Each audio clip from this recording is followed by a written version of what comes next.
What do you get when you mix collectible toys, viral fandoms, and emotional storytelling?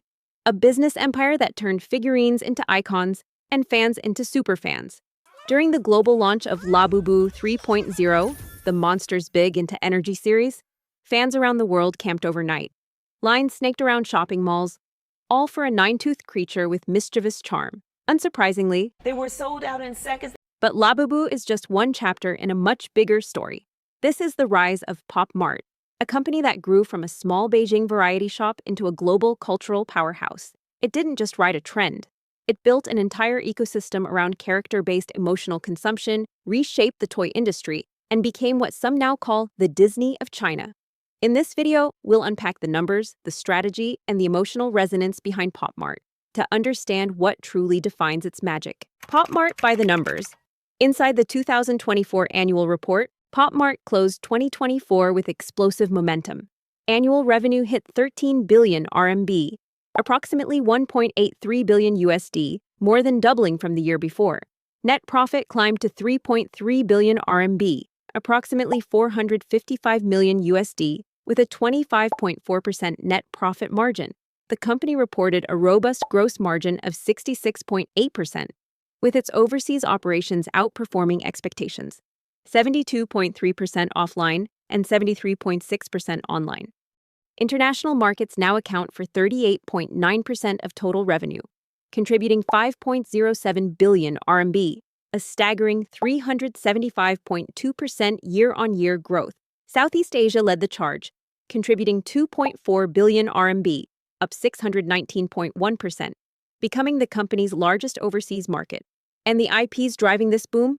The Monsters, featuring Labubu, 3 billion RMB in revenue, up 726.6%.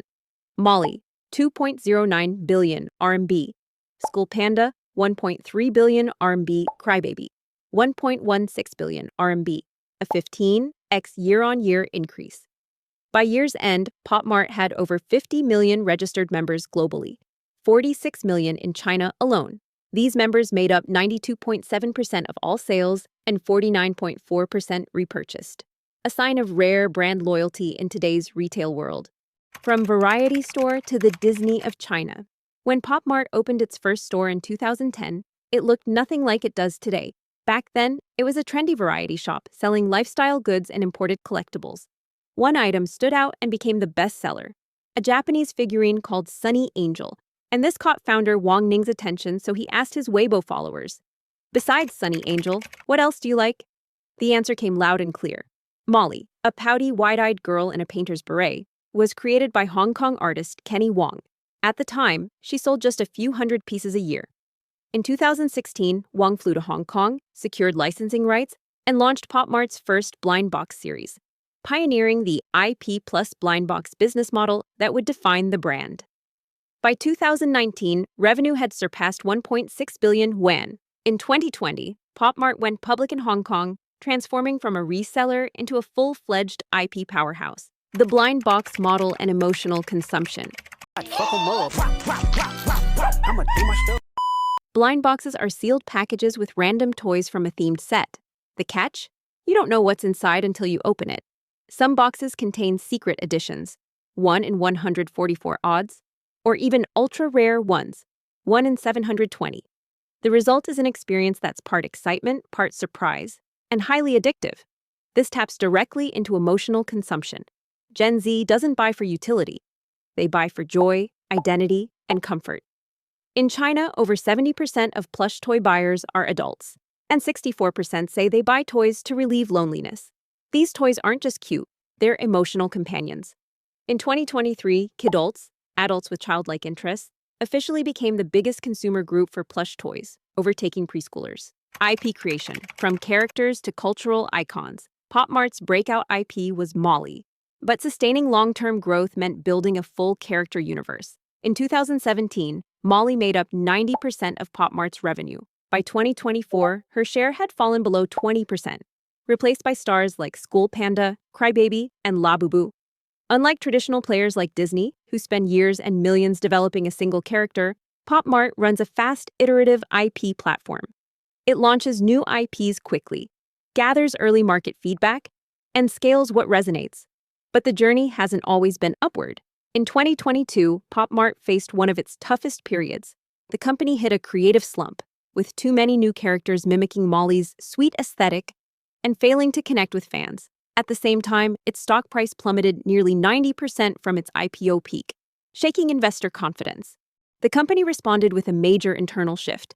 It restructured its product teams by category, creating specialized units for mega figures, plush toys, and building blocks. Each team now operates like a startup, faster, more focused, and more creative. That pivot paid off. The plush toy team, once considered a secondary division, transformed into a startup-like unit within Popmart. With fresh talent, consumer research, and trend-driven design, they launched the vinyl-faced Labubu plush in 2023. We all knew instantly this was a hit, recalled Sid C., Popmart's COO. It was just a great product. Vinyl gave the character more expressive facial features, enhancing its emotional appeal.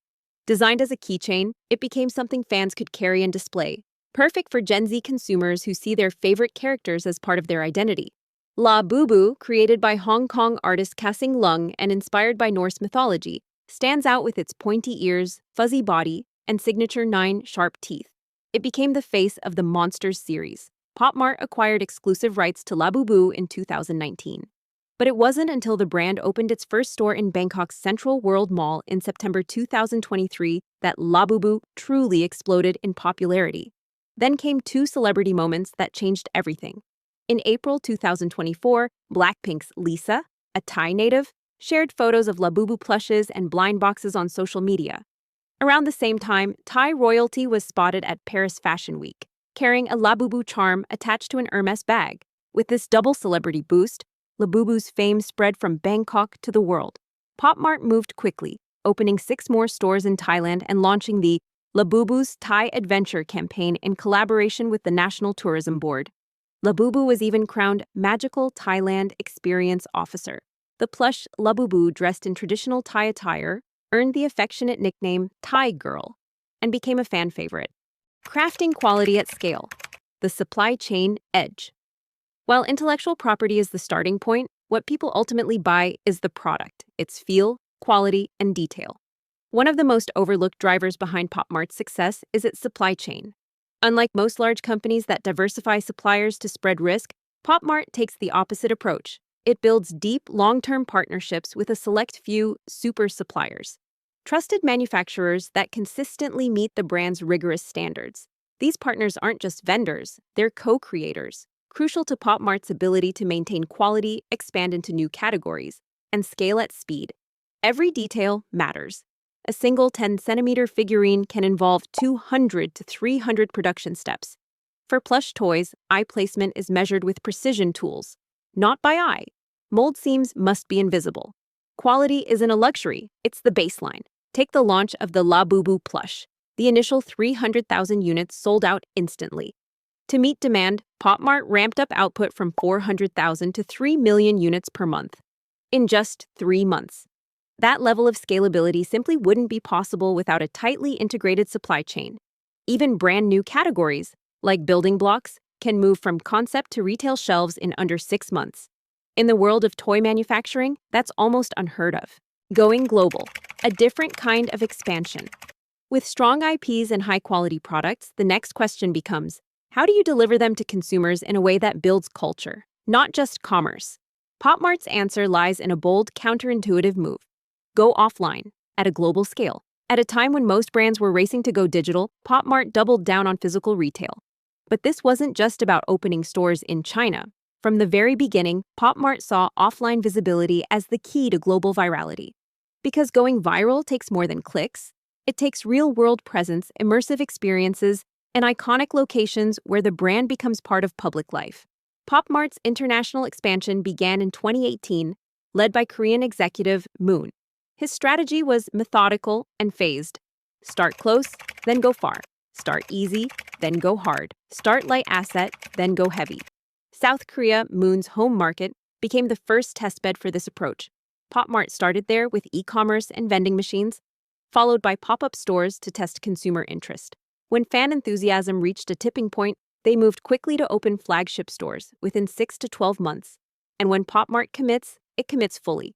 stores are launched in prime, high-traffic retail zones, and every location is directly operated, giving the company total control over brand presentation, product experience, and customer engagement. But physical presence alone isn't enough. What truly powers global appeal is cultural relevance, and that's where localization comes in. Before entering a new market, Popmart conducts deep cultural research and then taps into its global artist reserve to collaborate with local creatives. These partnerships ensure that characters reflect regional aesthetics, traditions, and emotional cues. A few standout examples. Japan. Labubu reimagined as a lucky cat, symbolizing good fortune. Thailand. Cry Baby, designed by a Thai artist, went viral, and Labubu in traditional Thai dress became so beloved that fans offered incense to it in temples. Even store design is localized. In Milan, Popmart uses Italian yellow to match local visual culture. In Amsterdam, installations feature life-sized sculptures and collaborations with the Van Gogh Museum. By the end of 2024, Popmart had opened 130 overseas stores, with 100 more planned for 2025, including in the US, France, Japan, and Australia. This next wave of expansion includes airport locations, resort destinations, and immersive themed flagships designed to further anchor Popmart as a global cultural brand. Operating IPs like celebrities. Creating a successful IP is hard. Sustaining it, even harder. Popmart no longer just licenses characters, it builds entire worlds. Back in 2019, licensing Labubu meant selling blind boxes and a few small accessories. But as the company matured into a true IP powerhouse, its approach evolved into something far more sophisticated: multidimensional IP development. In many cases, a licensed IP arrives with little more than a few character sketches. No backstory, no universe. That's where Popmart steps in. The in-house team collaborates closely with artists to craft the world-building, emotional tone, and visual storytelling that bring each character to life. Fan feedback often helps guide the evolution of these universes. It's a creative process, driven not by algorithms or spreadsheets, but by instinct and emotion. As COO Sid C puts it, we're constantly observing, feeling, trying things. To support this vision, Popmart introduced a new role, the IP Artist Agent, a creative lead responsible for growing each character's identity, narrative arc, and long-term cultural positioning. Each IP is managed like a celebrity, with its own personality, emotional range, and brand strategy.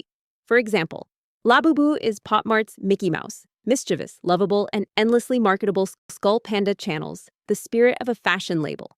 With each release reflecting a new emotional or visual theme, Cry Baby celebrates emotional honesty, anchored in the message, "Everyone cries sometimes." Twinkle Twinkle is being developed into a picture book IP with a calming, healing tone. Through this humanized, hands-on approach, Popmart doesn't just manage intellectual property, it builds long-term emotional bonds between characters and fans. Challenges ahead. Despite its success, Popmart faces real and growing challenges. Counterfeits are everywhere. On secondary markets and social media, it's getting harder for fans to tell what's real and what's fake. Meanwhile, resale hype has inflated prices, sometimes dramatically, creating a speculative market that risks alienating genuine fans and damaging the brand's integrity. But perhaps the biggest challenge of all, how do you keep IPs fresh, relevant, and creatively alive without burning out artists or the audience? Popmart doesn't ignore these challenges. It faces them with a mindset shaped by long-term thinking and creative discipline. A big part of that mindset comes from the company's founder, Wang Ning, whose philosophy has helped shape how Popmart navigates complexity and change. Wang Ning's philosophy: respect time, respect business. His philosophy is simple: think long-term, invest carefully, and always put the brand first. You don't need to do what everyone says is right, he says. You need to do what you believe is right, what suits your personality, your capabilities, and creates real value. Popmart doesn't chase trends. It creates them. It doesn't rush. It reorganizes when needed. It doesn't license out its soul. It builds its own world. As Wang puts it, market cap may fluctuate, but as long as the symbol resonates, it lives on. Popmart is no longer just a toy company. Over the past 15 years, it has evolved. From a small variety shop in Beijing to a designer toy innovator, and now a global IP empire. It creates culture through characters, delivers joy through craftsmanship, and builds emotional connection through design. It began with a sulky girl named Molly, and now leads with a mischievous creature named Labubu. But this isn't just about toys. It's about building the next Pixar, Sanrio, or Disney, a new generation of global icons, made in China and loved around the world. And that, perhaps, is the true magic behind Popmart. If you enjoyed this deep dive, don't forget to like, subscribe, and share your thoughts in the comments. Which Popmart character do you love most? Thanks for watching, and we'll see you in the next one.